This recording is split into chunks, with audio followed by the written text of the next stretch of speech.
The Nintendo Switch is one of my favorite consoles to ever exist, and the main menu is super snappy, intuitive, and feels good to use. But god damn it, it is one of the most bland interfaces I have ever seen. I get pissed off whenever I use it. So in an attempt to cope, I'm taking a little trip down memory lane and remembering when Nintendo's home menus had some life to them. Back when they were filled with a bunch of random, wacky applications that I got a ton of playtime out of. The DS, Wii, 3DS, Wii U era of Nintendo had some of the greatest pre-installed applications of any system. You had stuff like PictoChat on the DS, the Photo Channel on the Wii, Wii U Chat on the Wii U, very fun I know, but the reigning king of all of them when it came to random, wacky apps was without a doubt the 3DS. Look at all this stuff! Even if you didn't have any actual games, you could be set for a good long while with all the junk they crammed onto your system. Some people like to take a giant dump on Nintendo for this sort of stuff. They would say things like, "Why do they even bother with this crap? This should be a game system first and foremost." I miss the days when game systems were focused on playing big, ambitious games. Take me back to the early 2000s when gaming was better. Wow, I sure am having fun playing on my Game Boy Advance, which is only used for playing video games. Oh shit! Many will argue that the 3DS and Wii U era was Nintendo at their lowest, and even as a nostalgia-blinded little dork, I have to agree. But there were good things to come out of it. Some of my best memories with the 3DS come from messing around with all the pre-installed junk on the system, and with the power of a 3DS capture card finally in the palm of my hands, I'd like to share some of those memories with you today. The 3DS had an entire app dedicated to letting you know about the dangers of using a 3DS, and it's front and center in the default app layout. As you're playing Rusty's Real Deal Baseball, make sure you're on the lookout for convulsions, eye or muscle twitching, loss of awareness, altered vision, involuntary movements, disorientation, and potentially even suicidal thoughts. The 3DS boasts a state-of-the-art 0.3 megapixel camera. With that comes the Nintendo 3DS camera app. This was one of the coolest aspects of owning a 3DS as a kid because it was the first device that I ever owned capable of taking pictures. When you're a kid and you have your first camera, you want to take a picture of literally everything. Here's one I took at Graham's visitation. The camera quality is absolute cheeks, especially in low light, but that didn't take away from how cool it was to own my first camera. It came with all these neat little filters, you could set a timer for the photos, take stop motion videos, set a sound effect to play before the shutter, all sorts of things to brighten a 9-year-old Aaron's day. Nintendo also marketed the 3DS as capable of taking 3D photos. This feature was kinda weird because Nintendo showcased it as if the 3DS takes photos in 3D, when really you can just view any of your pictures in 3D. You don't need to actually take the picture in 3D. Nintendo 3DS Sound was basically a voice recorder app like that voice memo app you have on your phone, but with a little bit of that Nintendo magic. You can adjust the pitch and speed of your recordings, add different filters to them like helium or robotic, stuff like that. A feature that I somehow never took advantage of as a kid is that this app can be used as a music player. If you put your SD card into your computer and throw MP3 files into it, you can listen to music through your 3DS. How neat is that? The next app is the Mii Maker. This is the second iteration of Mii creation tools, and this one is a decent upgrade over the Wii one. It offers a good amount of new customizability options. I don't think it's quite as fun as the Wii version, which felt like it had more personality with one big unified Mii Plaza and stupid crap like the Mii Parade, but it's a very good avatar creator and still maintains some of that charm. It introduced us to the Create from Photo option, which is bad, and you can also share Miis with QR codes, which makes it super easy to share Miis online. All sorts of cool stuff here.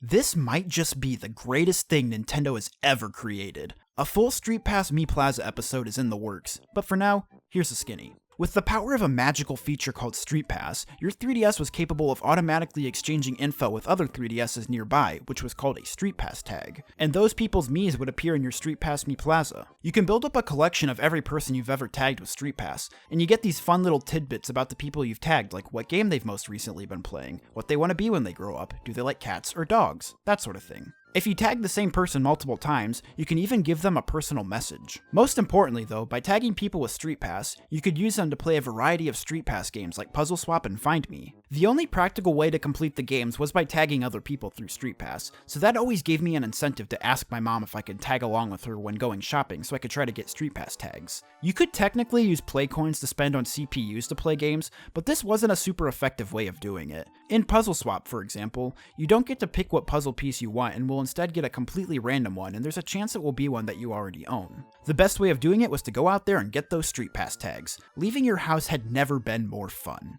I don't think I can possibly put into words just how cool Street Pass really was. It's one of those things where you had to have been there. I will talk about this more in the future, but for now, we gotta talk about AR games. I may or may not do a full episode on this, I don't know yet, but AR games is really cool. It's a minigame collection of various AR minigames and miscellaneous stuff to mess around with. All 3DS systems come with 6 of these AR cards, which are used to play a variety of games. 5 of them show Nintendo characters, which basically function as model viewers, while the one with the yellow cube is used to play the bulk of the minigames. The cards aren't anything fancy, the 3DS just recognizes the design of the card, and it just works. Basically, it meant that if you lost one of the cards, you could pull up a picture of it on your phone or print out one of your own and it would still work. The minigames are some really solid fun. One of my favorites is the archery one where you move around the card and find all the targets to shoot. There's also stuff like fishing, AR shot, which is basically a cross between golf and pool, me picks, graffiti, and other random stuff. They have a clock and an interactive globe, which is fun. You can shoot these little balls at it to spin it, and if you spin the globe too fast, this happens.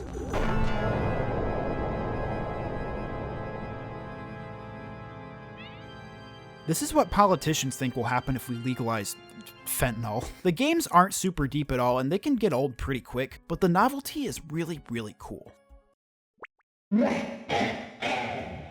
Moving on from AR games, we have more AR games. The 3DS was really big on these types of games. Face Raiders is a type of game that only Nintendo would make. You take a picture of yourself or someone else, and they fly around the room and you shoot these little balls at them. That's it. There are only like 6 levels and the novelty wears off pretty fast, but again, as a kid, this was the coolest thing ever. This is one of those things that I was most excited to play when I first got my 3DS. Is the game actually fun?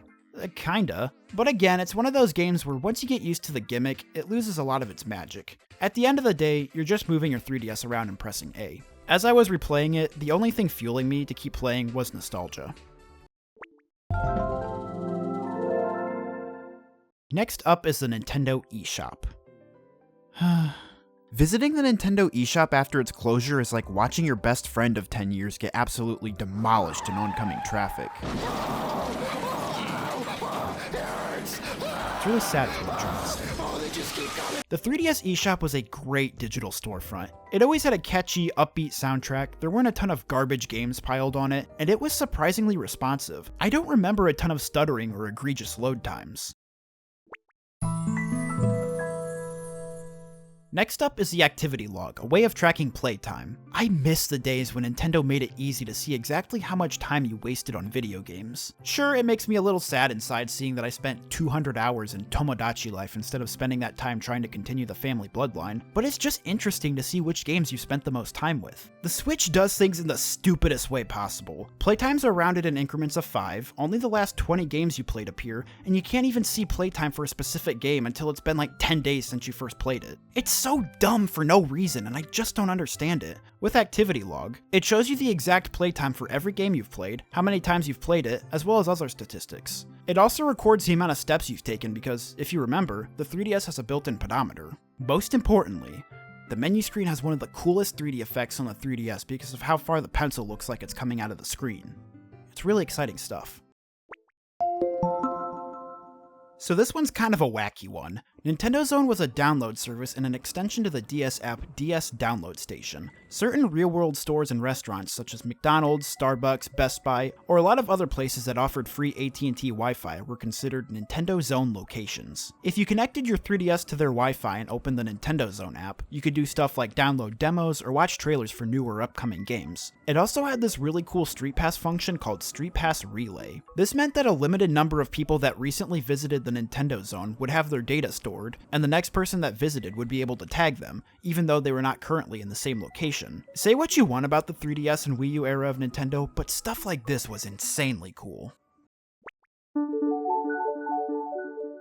If you had a DS, you've probably already been acquainted with Download Play. With this app, you don't need to have 2 copies of the same game for local multiplayer, at least for some games. If you want to play Mario Kart 7 with a friend, for instance, only one person needs the game and the other just needs to open download play. I have tons of memories of playing Mario Kart on the bus through this. I didn't have the money to buy Mario Kart 7, so I just mooch off this ginger kid I sat next to and played it that way.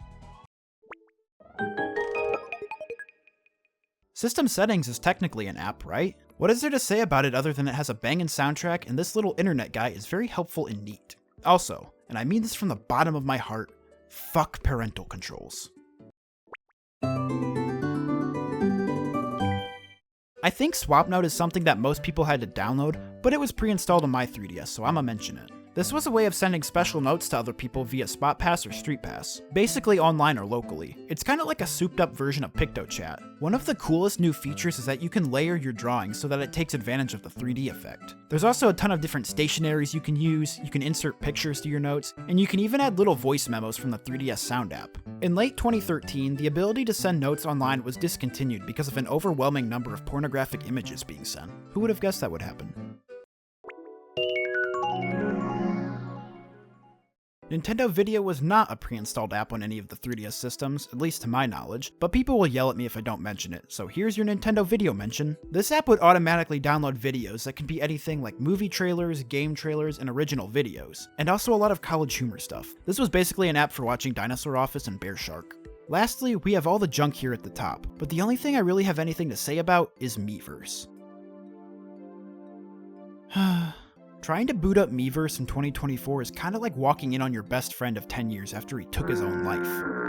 I'm very good at analogies, by the way. Miiverse was a social media app baked into the Wii U and 3DS. It wasn't always here on the 3DS, it actually came much later in its life. I remember updating my 3DS one evening, not realizing what the update was for, and when I saw that little green icon appear, I was ecstatic. It launched on the 3DS in late 2013, and I didn't have a Wii U yet, so I was crazy excited to finally check it out. In Miiverse, there were different communities for each game, and you basically just share your thoughts on that game, and you could also include screenshots and drawings. The service was unfortunately discontinued in November 2017. These days, Nintendo lets you share screenshots directly to other social media like Twitter and Facebook. This makes more sense from a business standpoint because when you share posts on Miiverse, you're sharing to people that already have a 3DS or Wii U. With the Switch, when you post to things like Twitter, it reaches more people and is basically free marketing for Nintendo. So I understand why it was discontinued, but it doesn't make it sting any less. I guess I could also talk about the internet browser. It's kind of neat. It's just an internet browser.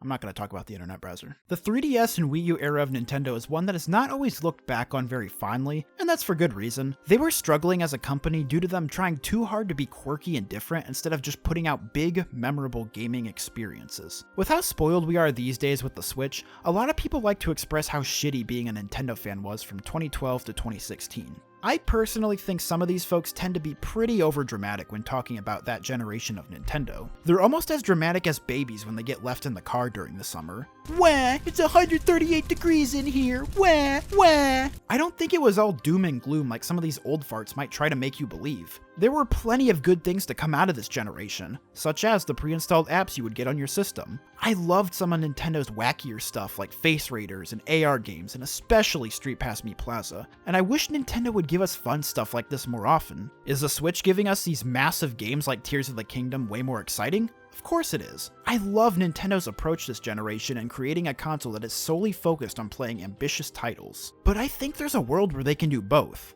I really like the Switch's simple, intuitive, and snappy interface, but if I had to choose, I think I would go with the 3DS. At least I think. It's not as fast and snappy as the Switch interface, but it has way more personality, and all the apps that came loaded onto it were really fun. The Switch feels more like a down and dirty game system. I mean, a lot of the apps on the 3DS were technically games, but you know what I mean. I do think it's possible for the Switch to be a down and dirty game system, while also having cool features like Street Pass and a pre-installed Street Pass Me Plaza. And that's all I have to say, so farewell.